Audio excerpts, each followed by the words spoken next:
Welcome to the program.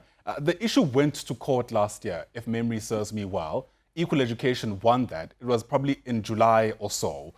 What happened since then, from what you know? Morning, Ayanda. Thanks for having me, and good morning to both you and your listeners. Yes, that's correct. We were at court last year in July, and we obtained a successful court order in July last year, which ordered that the Department of Basic Education and the various provinces had to ensure that the NSNP is rolled out to all children during the national state of disaster. So that basically meant that even when children were at home because of rotation or because of platooning, that they still needed to be given a daily meal every day. The department has been, in terms of the structural order, which was granted by the court, has been providing us with reports every 15 days on the implementation of the NSNP. And we've remained engaged with the Department of Basic Education in order to improve reporting and in order to improve the provisioning of the NSNP. So really, it's been through the structural order since July last year, has been a period of engagement and period of monitoring on our part as organizations in order to ensure that no child is left behind. But have the children received their meals?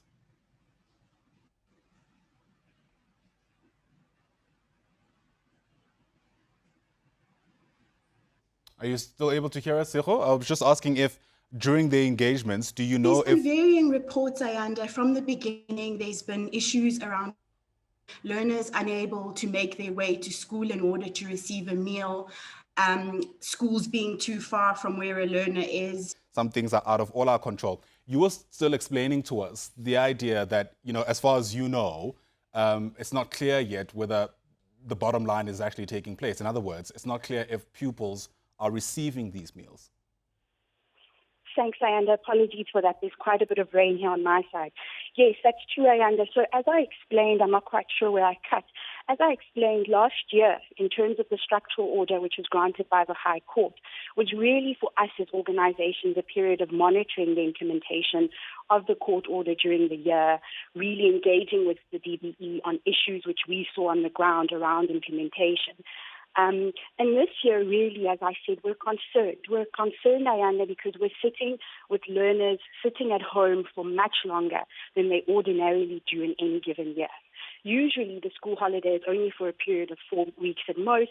Learners return to school and are able to benefit from the school nutrition program.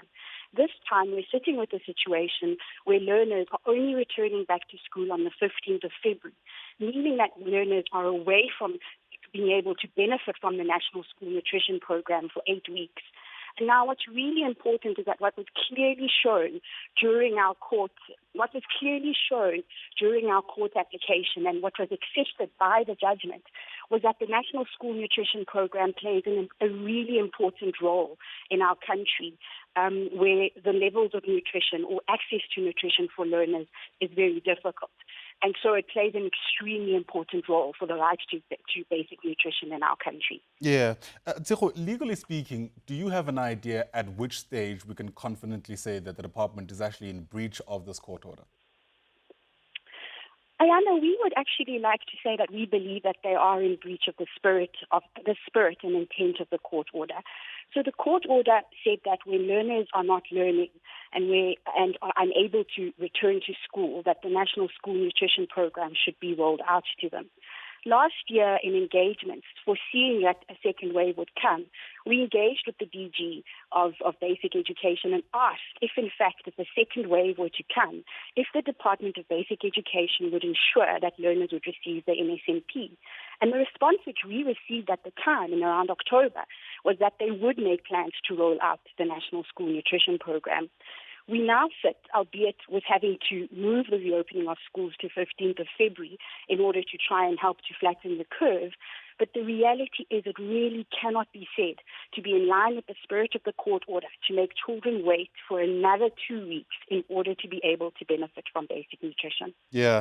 As an organization with an interest in these sort of issues, do you get the impression that part of the problem is that even the court perhaps, speaks about the department being held liable, and therefore individuals are able to sort of hide their inaction behind that elusive concept? Would it be better if specific people were the ones who are held to account, so to speak?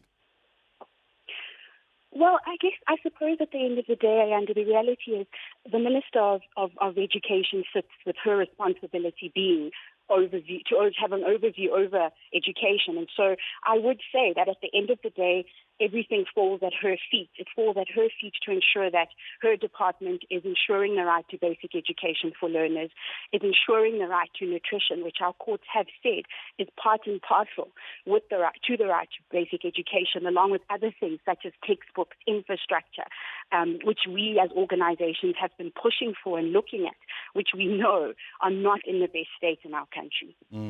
And what do you know about how children who don't have any other option are actually making ends meet during this period? From our engagements with our movement organization, Equal Education, with their engagements with equalizers who are school-going learners, the reality has been that learners are really struggling. Learners aren't able to access food parcels. Learners are having to try and make ends meet by going to community members. And so it really does look, from the evidence which we've got, that learners have very little other options, have very little other places to go in order to ensure that they have a basic meal, a proper, nutritious meal every day. So the reality is, for quite a few of our learners, the last time that they got a proper nutritious meal was on 15th of December last year when our schools closed. Sure, that is certainly a cause for concern. All right, Tseho, let's fold it there. Appreciate you're giving us an idea of what you know.